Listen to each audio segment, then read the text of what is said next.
എല്ലാ കൂട്ടുകാർക്കും നല്ലൊരു ദിവസം ആശംസിച്ചുകൊണ്ട് നമുക്ക് നേരെ രേവതിയുടെ സച്ചിയുടെ വരാൻ പോകുന്ന ദിവസത്തെ നല്ലൊരു വിശേഷം കേട്ടാലോ.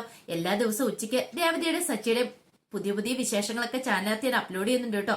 മറക്കാതെ എല്ലാവരും കയറി കാണണേ. അതോടൊപ്പം തന്നെ ആദ്യമായി കാണുന്നവരാണെങ്കിൽ ചാനൽ ഇഷ്ടപ്പെട്ട ഒന്ന് സബ്സ്ക്രൈബ് ചെയ്യാൻ മറക്കരുത്. വീഡിയോ ഇഷ്ടപ്പെടുവാണെങ്കിൽ ലൈക്ക് ചെയ്യാനും മറക്കരുത് കേട്ടോ. നമ്മുടെ മുന്നോട്ടുള്ള യാത്രയിൽ നിങ്ങളുടെ ലൈക്ക് സപ്പോർട്ടുമാണ് നമുക്ക് ഏറ്റവും കൂടുതൽ പ്രചോദനമായി മാറിക്കൊണ്ടിരിക്കണേ. അപ്പൊ നമുക്ക് നേരെ വിശേഷത്തിലേക്ക് പോയാലോ. അങ്ങനെ ഇന്നലെ ഉച്ചയ്ക്ക് നമ്മൾ കണ്ടു കലാവതി മുത്തശ്ശിയുടെ വീട്ടിൽ എല്ലാരും കൂടെ ഫുഡ് കഴിക്കാനിരിക്കുവാണ്. ഈ സമയത്ത് വർഷയ്ക്കാണെങ്കിൽ ആകെപ്പാടെ വിഷമം. വർഷ ഫുഡ് കഴിക്കാതിരിക്കുവാണ്. കാരണം മറ്റൊന്നുമല്ല, അന്നത്തെ ദിവസം കലാവതി മുത്തശ്ശി എല്ലാവർക്കും പണി കൊടുത്തിട്ടുണ്ടായിരുന്നു, ശ്രുതിക്കിട്ടും വർഷക്കിട്ടും ഒക്കെ. കാരണം അടുക്കള ജോലിയൊന്നും ചെയ്യാതെ മാറിയിരിക്കുന്ന അവരെ കൊണ്ട് അടുക്കള ജോലിയൊക്കെ ചെയ്യിക്കുന്നുണ്ട്. അങ്ങനെ പച്ചക്കറി അരിയണ സമയത്ത് വർഷയുടെ കൈ ചെറുതായിട്ടൊന്ന് മുറിഞ്ഞിട്ടുണ്ടായിരുന്നു. അപ്പൊ വർഷയ്ക്കാണെങ്കിൽ ഫുഡ് കഴിക്കാൻ പറ്റില്ല, കൈ നീറുവാന്ന് പറഞ്ഞിട്ട് വർഷ ഇരിക്കുക.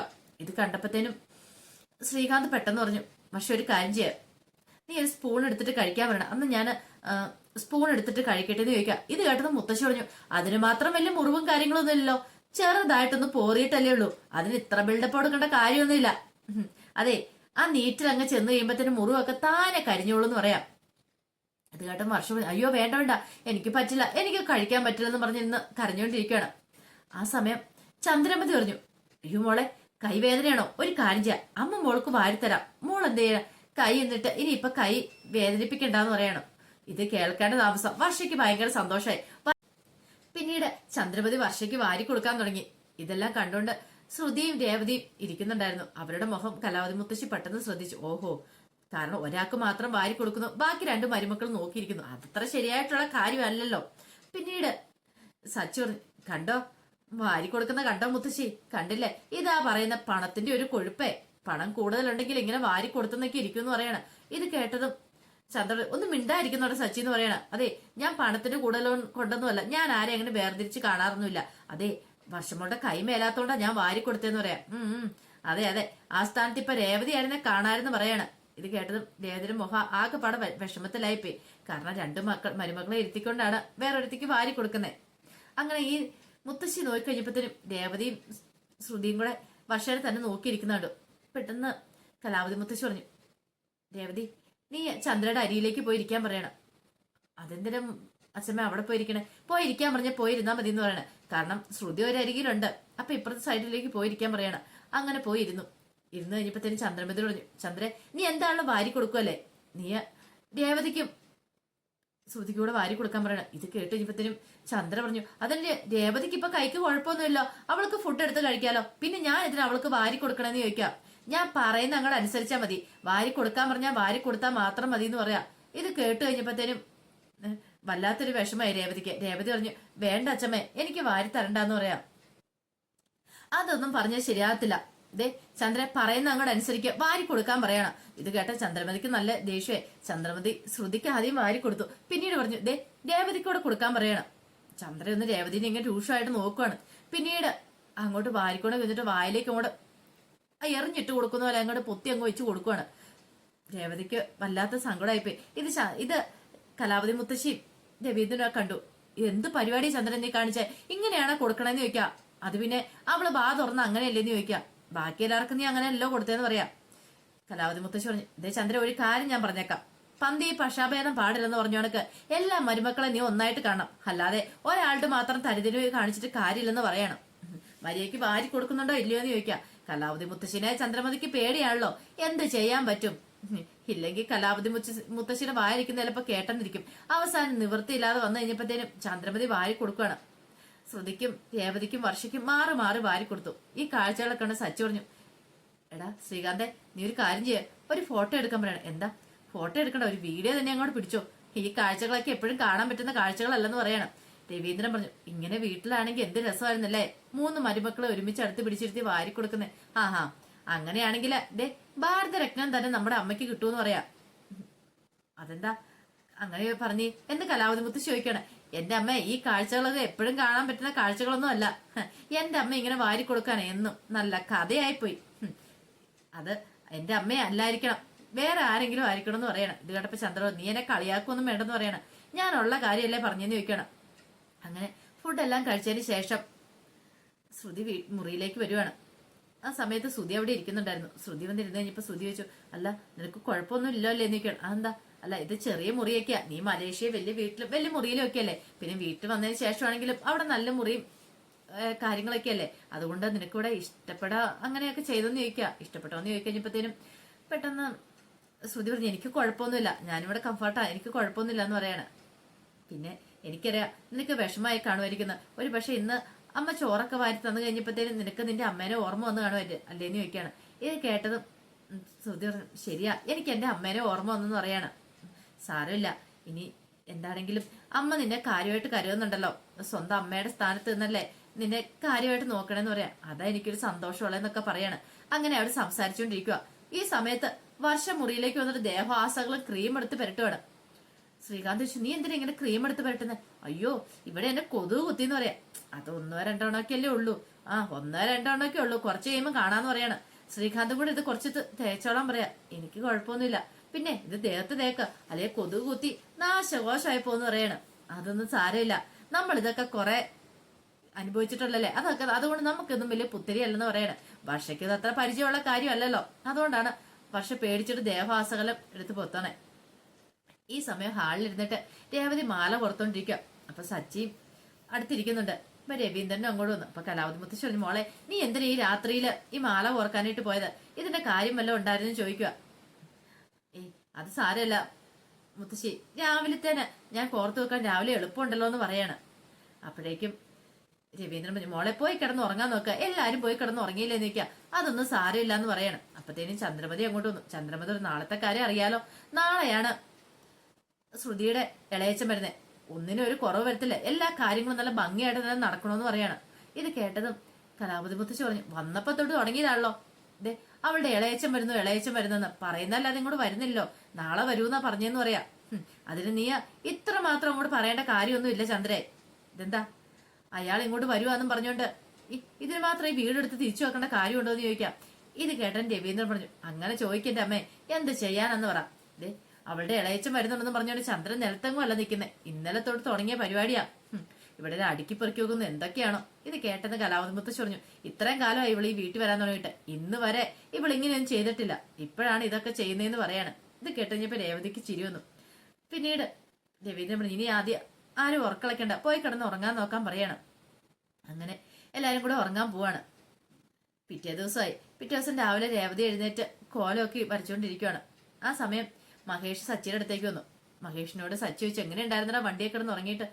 കുഴപ്പമൊന്നും ഇല്ലായിരുന്നു, പ്രശ്നമൊന്നും ഇല്ലാതെ കിടന്നു, 1-2 കൊതുക് കുത്തിയെന്നുള്ളൂ, വേറെ കുഴപ്പമൊന്നും ഇല്ലായിരുന്നു പറയണം. അല്ല നിനക്ക് ഓട്ടമൊന്നും ഇല്ല, നിനക്ക് പോകണ്ടെന്ന് നിൽക്കും. പിന്നെ ഓട്ടം ഉണ്ടെങ്കിലും ഞാൻ പോകുന്നില്ല, 2 ദിവസം ഞാനിവിടെ അടിച്ചു പൊളിച്ചിട്ടേ പോകുന്നുള്ളൂ, ഇനി ഒരുമിച്ച് അങ്ങോട്ട് പോയാൽ മതി എന്ന് പറയാണ് തിരികെ. അല്ലെ പിന്നെ ഞാൻ പോയിട്ട് വീണ്ടും വരണ്ടേന്ന് ചോദിക്കാം അവരെ കൊണ്ടുപോകാനായിട്ട്. കൊള്ളാം എടാ, ഇടയ്ക്കിടയ്ക്ക് ഇങ്ങനെ നമ്മളെ ഒന്ന് എൻജോയ് ചെയ്യണം, ഇടയ്ക്ക് ഒരു ട്രിപ്പൊക്കെ പോകണം. എന്ത് രസം ഇവിടെ വന്നിട്ട്, ഇവിടെ കാണാനൊക്കെ എന്ത് ഭംഗിയാ, കണ്ടിട്ടും എനിക്ക് മതിയാവുന്നില്ലെന്ന് പറയാണ്.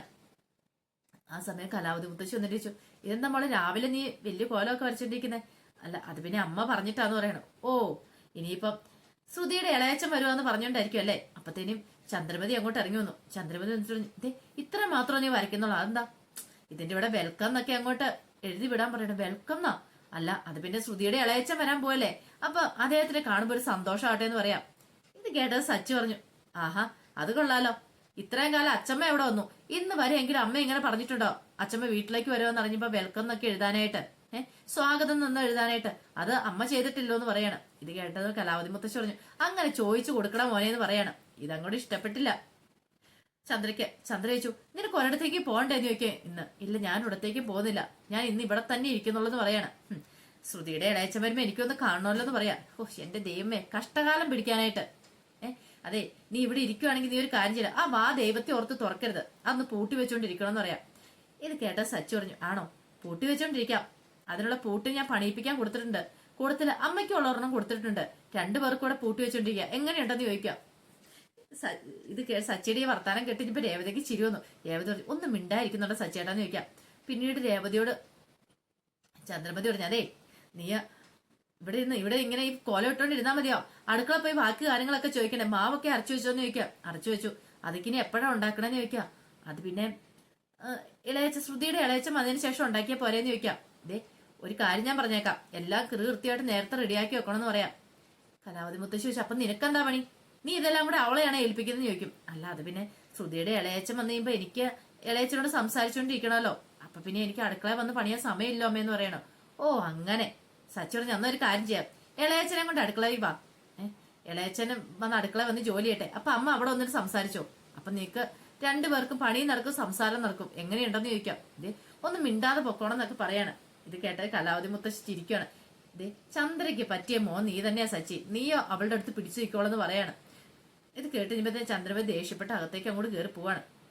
ആ സമയം വല്ലാത്ത ടെൻഷനാ ശ്രുതിയുടെ മനസ്സ് നിറയും. ദൈവമേ, ഇതുവരെയായിട്ടും അങ്ങനെ കുറിച്ചൊരു വിവരമില്ല. ശ്രുതി പെട്ടെന്ന് അങ്ങോട്ട് മാറിപ്പോയിട്ട് മീരനെ വിളിക്കുകയാണ്.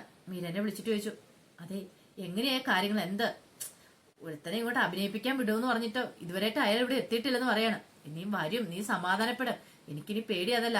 അയാൾക്ക് കൊടുത്ത പണവും പിന്നെ ആ സ്വർണവും കൊടുത്തിട്ടുണ്ടല്ലോ ശ്രുതിക്ക് കൊടുക്കാനെന്ന് പറഞ്ഞ്, അതുകൊണ്ട് അയാൾ മുങ്ങിക്കാണുമെന്ന് ചോദിക്കാം. ആ കാര്യത്തിൽ നീ പേടിക്കണ്ട, അയാൾ അത്തരക്കാരനൊന്നും അല്ല, അയാൾ അങ്ങനെ ഒരിക്കലും ചെയ്യത്തില്ല എന്ന് പറയാം.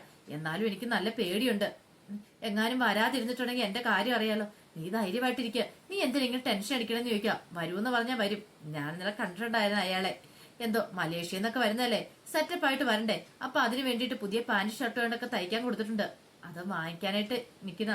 വൈകുന്നേരം കിട്ടും, അത് കഴിഞ്ഞ് രാവിലെ തന്നെ പോരൂന്നാ പറഞ്ഞെന്ന് പറയാം. ദൈവമേ, കൃത്യസമയത്ത് എത്തിയില്ലെങ്കിൽ അറിയാലോ, എന്റെ കാര്യത്തിൽ ഒരു തീരുമാനമാണെന്ന് പറയാം. നീ ധൈര്യമായിട്ട് ഇരിക്കാനൊക്കെ പറയണം. അത് കഴിഞ്ഞപ്പോഴാണ് ശ്രുതിക്ക് ഒരു സമാധാനമായത്. എത്രയും പെട്ടെന്ന് അയാളൊന്ന് എത്തിയാൽ മതിയായിരുന്നു, എത്തിയില്ലേ തന്റെ കാര്യത്തിൽ ഒരു തീരുമാനമാവും. ആ സമയം ചന്ദ്രമതി അങ്ങോട്ട് വരുവാണ്. ചന്ദ്രമതി വന്നിട്ട് ചോദിച്ചു, അല്ല മോളെ, ഇന്ന് നിന്റെ ഇളയച്ചൻ വരൂല അല്ലേന്ന് ചോദിക്കണം. വരൂ അമ്മേ, ഇന്ന് തന്നെ വരൂന്നൊക്കെ പറയണം. പിന്നീട് കുറെ സമയം കഴിഞ്ഞു കഴിഞ്ഞപ്പോഴത്തേനുമാണ് വർഷ എഴുന്നേറ്റ് വരുന്നത്. വർഷ ശ്രീകാന്തും കൂടെ എഴുന്നേറ്റ് വരുവാണ്. അപ്പൊ കലാവതി മുത്തശ്ശി ഹാളിലുണ്ടായിരുന്നു. അപ്പൊ ചന്ദ്രമതിയോട് വന്നിട്ട്, അമ്മേ ഇതെന്താ അമ്മ ചായ ഇല്ലേന്ന് ചോദിക്കണം. അയ്യോ മോൾക്ക് ചായ കിട്ടിയില്ലേ, ഇല്ലാന്ന് പറയണം. അപ്പോഴേക്ക് രേവതി അങ്ങോട്ട് വന്നു. രേവതി, നീ എന്താ വർഷയ്ക്ക് ചായ കൊടുത്തില്ലെന്ന് ചോദിക്കാം. അല്ലമ്മ, ഞാൻ ചായ രാവിലെ എടുത്തായിരുന്നല്ലോ എല്ലാവർക്കും, എന്നിട്ട് എന്താ വർഷയ്ക്ക് കൊടുക്കാത്തെ? അത് പിന്നെ വർഷ ഉറങ്ങുമായിരുന്നോണ്ട്. ഓഹോ, ഉറങ്ങുവായോണ്ട് ചായ കൊടുക്കണ്ടെന്ന് ചോദിക്കും. ഇത് കേട്ടതും കലാവതി മുത്തശ്ശി ചോദിച്ചു, വർഷ ഇങ്ങനെയാണോ നമ്മളൊരു വീട്ടിൽ പെരുമാറുന്ന ചോദിക്കുക. എന്താ അച്ഛമ്മ, എന്താ കുഴപ്പം? ശ്രീകാന്തോട് ചോദിച്ചു, എടാ ഇങ്ങനെയാണോ നീ നിന്റെ ഭാര്യനെ കൊണ്ടു നടക്കണമെന്ന് ചോദിക്കുക. എന്താ അച്ഛമ്മ കാര്യം? ഇപ്പൊ സമയം എന്നാന്നറിയാമോ, ഈ സമയത്താണോ ഉറക്കം എഴുന്നേറ്റ് വരുന്നതെന്ന് ചോദിക്കും. അല്ലാതെ അച്ഛമ്മ, ഞങ്ങള് രാത്രി കുറച്ച് സമയം സംസാരിച്ചിരുന്നിട്ട്, എത്ര സംസാരിച്ചിരുന്നാലും ഇങ്ങനെയൊന്നും അല്ല വേണ്ടേ, അറിയാലോ. പെൺകുട്ടികൾ രാവിലെ കുടുംബത്തിൽ എഴുന്നേക്കണം, എഴുന്നേറ്റ് അത്യാവശ്യം ജോലികളൊക്കെ ചെയ്യണം, നനച്ച് കുളിച്ച് വൃത്തിയായിട്ട് വേണം അടുക്കള കയറാനായിട്ട്. ഇതൊന്നും നിനക്കറിയത്തില്ലേ? നിന്റെ വീട്ടിൽ രേവതി ചെയ്യുന്ന നീ കാണുന്നല്ലേന്ന് ചോദിക്കുകയാണ്. രേവതിനെ കണ്ടുപിടിക്കുക. അവള് രാവിലെ എഴുന്നേറ്റ് കുളിയും കഴിഞ്ഞ് വീട്ടിലെ ജോലികളൊക്കെ ചെയ്യാൻ തുടങ്ങിയിരിക്കുന്നു. ഈ സമയത്ത് അതങ്ങോട്ട് ഒട്ടും ഇഷ്ടപ്പെട്ടില്ല വർഷയ്ക്ക്. വർഷ പറഞ്ഞു, അത് പിന്നെ അച്ഛമ്മേ, ഈ രാവിലെ പെൺകുട്ടികൾ എഴുന്നേക്കണമെന്ന് കുളിക്കണമെന്ന് അടുക്കള കയറണം നിർബന്ധമൊന്നും ഇല്ലോ, ഒരിടത്തും അങ്ങനെ എഴുതി വെച്ചിട്ടുണ്ടോന്ന് ചോദിക്കണം. ശ്രീകാന്ത് തോണ്ടി ഒന്നും മിണ്ടായിരിക്കും വർഷ എന്ന് പറയണം. ഇത് കേട്ടതും കലാവതി മുത്തശ്ശി പറഞ്ഞു, അതെ നല്ല കുടുംബത്തിൽ പിറന്ന പെൺകുട്ടികളുടെ ഐശ്വര്യം അത് തന്നെയാ, രാവിലെ എഴുന്നേറ്റ് നല്ല വൃത്തിയോട് കൂടിയിട്ട് അടുക്കളയിലൊക്കെ കയറുന്നേ, അല്ലാതെ ഉച്ചയാകുമ്പോഴല്ല സൂര്യൻ ഉദിച്ചു കഴിയുമ്പോഴല്ല എഴുന്നേറ്റ് വരുന്നതെന്ന് പറയണം. അതെ, എനിക്കൊരു ചായ വേണം അമ്മയെന്ന് പറഞ്ഞ് ചന്ദ്രയോട് പറയണം. അതെ രേവതി, പോയി ചായ എടുത്തോണ്ട് വരാൻ നിന്നോട് പറഞ്ഞില്ലേന്ന് ചോദിക്കും.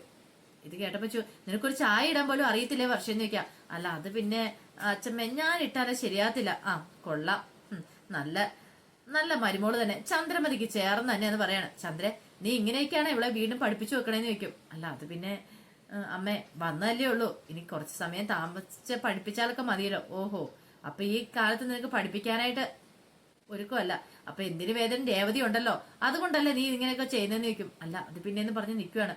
ഈ സമയത്ത് വർഷോടിച്ചു, അല്ല നീ ബ്രഷ് ചെയ്തിട്ടൊക്കെയാണോ ചായ കുടിക്കാൻ പോകുന്നത്? ഇല്ല. അതെന്താ? അത് എഴുന്നേറ്റ് വരുന്ന വഴി എനിക്കൊരു ബെഡ് കോഫി പതിവുള്ളാന്ന് പറയുന്നത്. ബെഡ് കോഫിയോ? അതെന്ത് കോഫിയാ?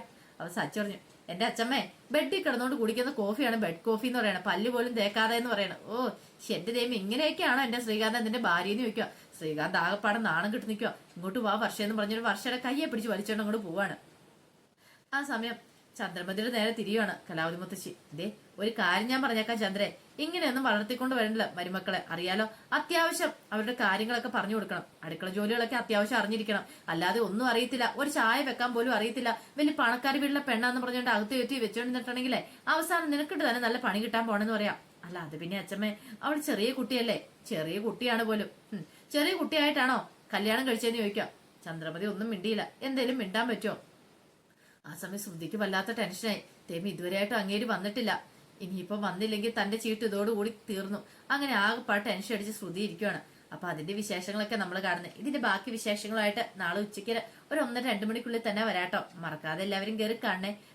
അതോടൊപ്പം തന്നെ ഇത് കൂടാതെ ഇപ്പോൾ നടന്നുകൊണ്ടിരിക്കുന്ന എല്ലാ വിശേഷങ്ങളും ഞാൻ ചാനലിനകത്ത് അപ്ലോഡ് ചെയ്യുന്നുണ്ട് കേട്ടോ. കിരണിന്റെയും കല്യാണിയുടെയും ആദർശിന്റെയും നയനയുടെയും എല്ലാവരുടെയും വിശേഷങ്ങളൊക്കെ ചാനലിനകത്ത് അപ്ലോഡ് ചെയ്യുന്നുണ്ട്.